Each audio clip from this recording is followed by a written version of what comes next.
Konana loseba ebeti masu ekonana bolingo mpe nani masu ebungi ona kati ya londende bolingo mpe ebungi ona kati ya londende ngai na libongo na lelio mbole o mama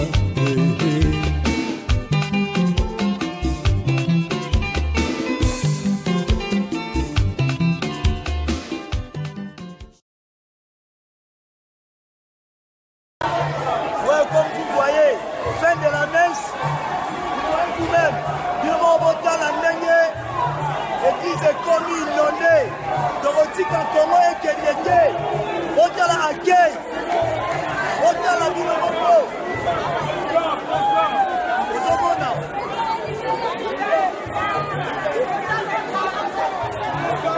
Ah, messe na suka, Doza Tarami Utananzela.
Voilà, on va mettre un sur la lacrymogène.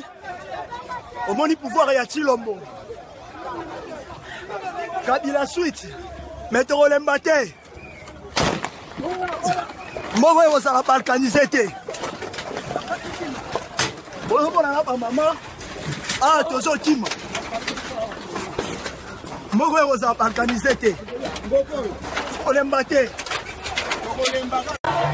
Ouais, comme vous voyez, fin de la messe, vous-même, durant votre temps, la dernière, l'église est comme inondée. Dorotika Congo et Kenyete, votre la accueil, votre la vie de repos.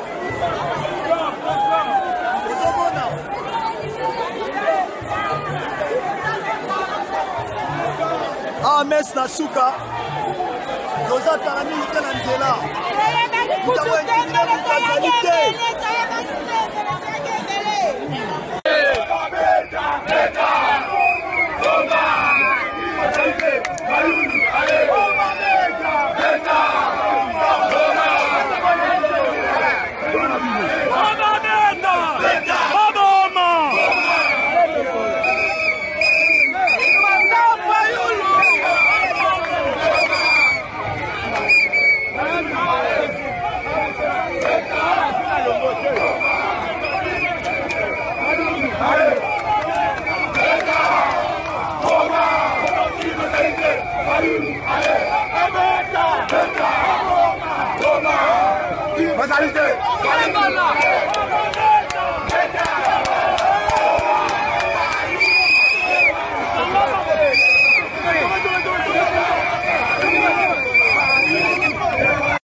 Voilà, on va mettre un sur la lacrymogène.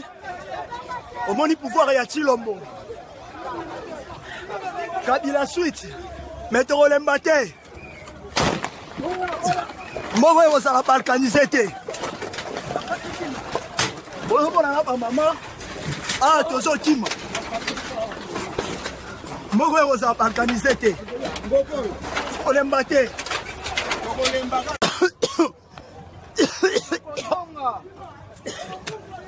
Voilà, on va mettre un sur la lacrymogène. Au moins, il pouvoir y a-t-il l'homme. Kabila suite, mettons les batailles. Moi, je vais balkaniser. bozomona na bamama awa tozokima moko ekozala baorganize te olemba te. Nous devons marcher à fond, même conclure des accords avec le diable pour refaire l'unité du Congo. Rien à faire. Le Congo restera un et indivisible.